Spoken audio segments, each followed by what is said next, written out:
Nick Beckman with the finalscore.tv, and we are joined by the head coach of the 3A Edmonds-Woodway girls basketball team, Quinn Manning.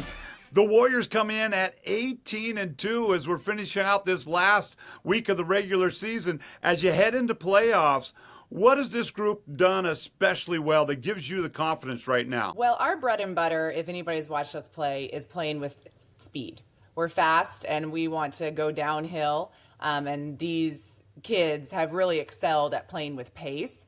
And I'm super impressed by our ability to match intensity and play aggressively despite being a pretty young squad. Well, and having that kind of ability to keep that tempo up really puts the pressure on other teams, especially when you're putting points on the board. I mean, you guys are coming in at number 6 ranked in the state right now in the 3A girls. What a great accomplishment for a regular season.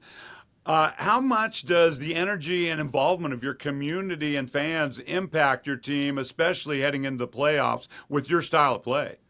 Well, yeah, energy is huge for us, right? So we do have great fan support and community support. My husband and I have worked for a number of years now building the feeder system. So we rely a lot upon the youngsters in the stands and then kids. And actually all season I've rostered 15 kids.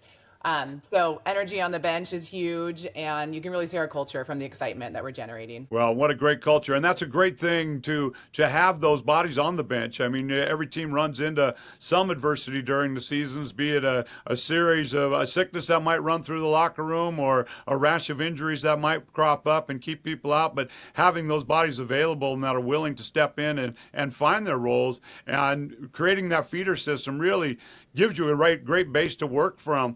When you think about playoffs and success, what mindset or focus will be the most important for your players in these upcoming next couple weeks? Well, I think you hit the nail on the head with focus.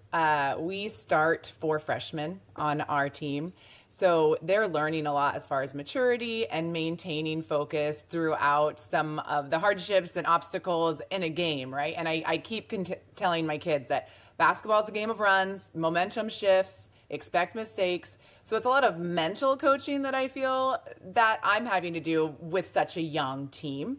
But if we can maintain our focus and play the way that we want to play, if we're able to dictate tempo, then we're going to be a lot better off. That's the thing, having kids that have that confidence, even at a young age, to be able to overcome that adversity and understanding. I that's one of the things I love about basketball is that ebb and flow of the game, that change of momentum, those plays that impact the game in a way that can shift that tide. Which players do the little things for you that really make a difference, whether it's maybe just in practice or in the games? Yeah, so I mean, it's really easy to say, well, Zaniah Jones is our leading scorer and rebounder, highly impactful in games. But there's 2 players that I would love to identify, and one of them is Amara Leckie. She's our freshman point guard who just is poised and savvy, and she runs our system brilliantly for a young kid. And then additionally, we're asking Amelia Faber a lot to be kind of a defensive stopper for us. So you don't see necessarily those stats on the other end. And then lastly, I'll add that we do start 4 freshmen around 1 senior. So the senior leadership from Finley Wickers, as well as her scoring prowess, has been helpful. Well, and that's one of the things I really appreciate about the game of basketball. Basketball is my passion, but seeing those kids that do the work away from the ball, those kids that play that hard defense and mix it up with away from the ball underneath the hoop, that set those good picks, that dive on the floor for the balls, those plays that don't show up in the stats but absolutely impact the game. It's great to have those on your team. You know, as we get ready for the playoffs, the finalscore.tv will be paying attention and watching along. Quinn Manning of the number 6 Edmonds-Woodway Warriors. The girls team is going to be looking to make their way to the Dome, and we'll be paying attention. Quinn, thanks for spending some time with us today. Yeah, thanks for having me, and thanks for covering high school sports.